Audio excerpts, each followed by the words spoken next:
Good morning, everyone. For all of you who are here, who are going to have their graduation and moving up ceremonies, ato silang tagaan sa Masipang Pakpak. Congratulations.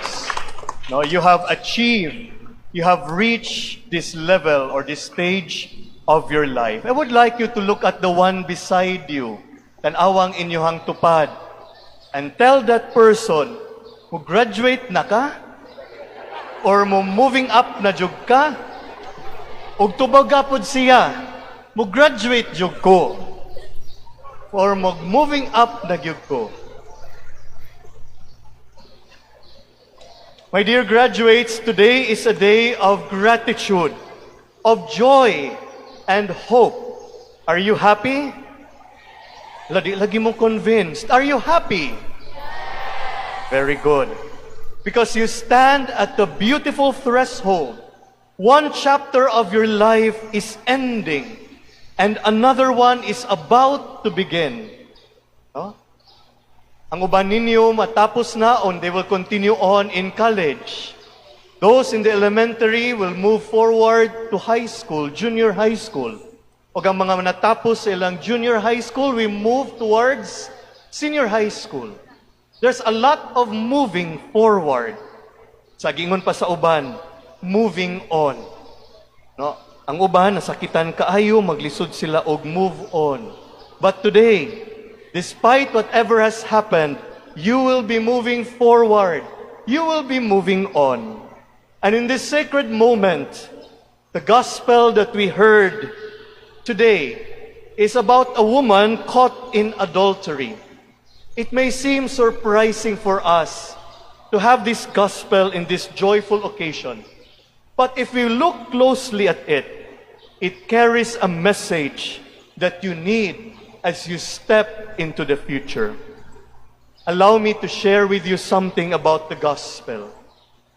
In the gospel according to John that we heard today, a woman is dragged before Jesus. Nunay gidala nga babae ngadto sa atubangan ni Jesus. And what happened? She is judged, condemned, and shamed by the crowd. People are ready to throw stones, not just because of her actions, but at her whole person. Gusto nila siyang batuon. Tungod kay siya, nakasala. And what was her sin? Her sin was adultery. Ug unsa man ang gibuhat ni Jesus, what did Jesus do? He bent down. He writes on the ground and he pauses. Then he told the people around him, "Let the one among you who is without sin be the first to throw a stone. Kinsa ninyo ang walay sala, may una nga mubato kaniya." And what happened? One by one, they left. Usa, hinay-hinay nila ni Biya. Because they realized each of them were also sinners. They could not judge her because they are also sinners. But then comes the moment of grace. Jesus told the woman caught in adultery, "Neither do I condemn you. Go, and from now on, do not sin anymore." Lakaw na ngadto, ug ayaw na pagpakasala, pag-usab. My dear graduates, completers, as you will be ending this school year, as you move forward to the next level of your academic studies, you will enter a world that can sometimes be harsh and unforgiving. There will be people who will judge you based on your mistakes, on your failures, on your past, on your weakness. There will be voices online, in school, in workplaces, even ang inyong mga kaila, that are quick to criticize and slow to understand. Dali kay sila nga mo judge nato.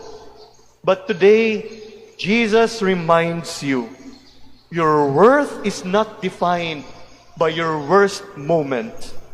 Like the woman in the gospel, you may have moments of failure. You may fall. You may make wrong decisions and choices. But those moments do not define who you are. Who are you? Who are we? We are not defined by our sins sa atong pagkamakasasala. We are all children of God. Look at the one beside you. Lingi abalik ang inyuhang tupad. Kung giduka, hapaka. No, ug pukawa. No, tanawa inyuhang tupad and tell that person beside you, you are a child of God. Go! Louder! Remember, we are not defined by our sins. We are defined as children of God. In life, you will face a choice again and again. Some of you will say, will you be part of the crowd that will throw a stone? Or will I be like Jesus, who shows mercy? As you graduate, as you move forward to the next level of your academic studies, the world does not just need successful people. Daghan man kay mga successful nga mga tao. But the world needs compassionate people. People who forgive instead of cancel. People who understand instead of judge. People who lift others up instead of tearing them down. Be the kind of graduate, be the kind of moving up students who makes others feel safe, accepted, and loved. Because in the end, greatness will not be measured only by your achievements, but by your kindness. Dili man tungod kay kamo naka-achieve og something, but because you are kind and good.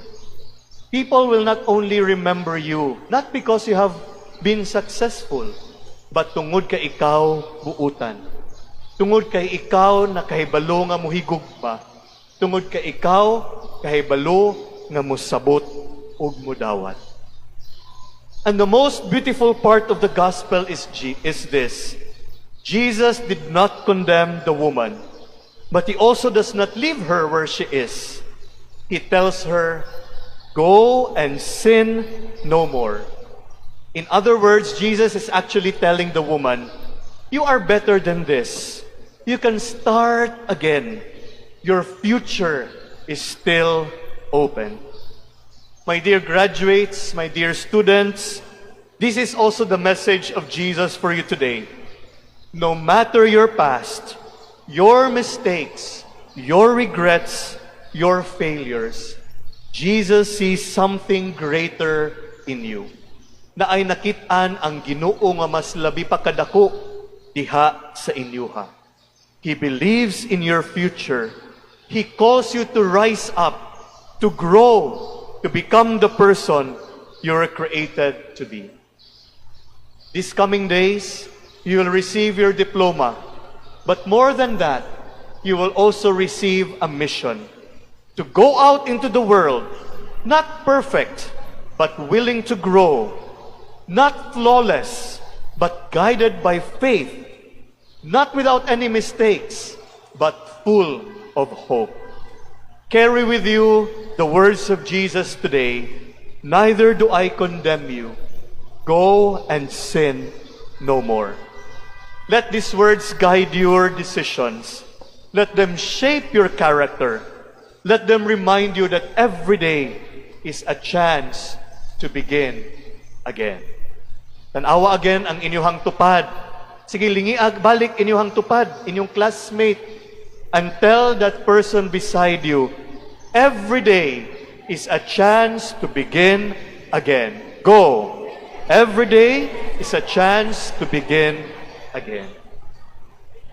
My dear graduates, as you step forward into the next chapter of your life, remember that you are not defined by your past, but you're also called to be merciful like Jesus. You're invited to live a life of purpose and goodness.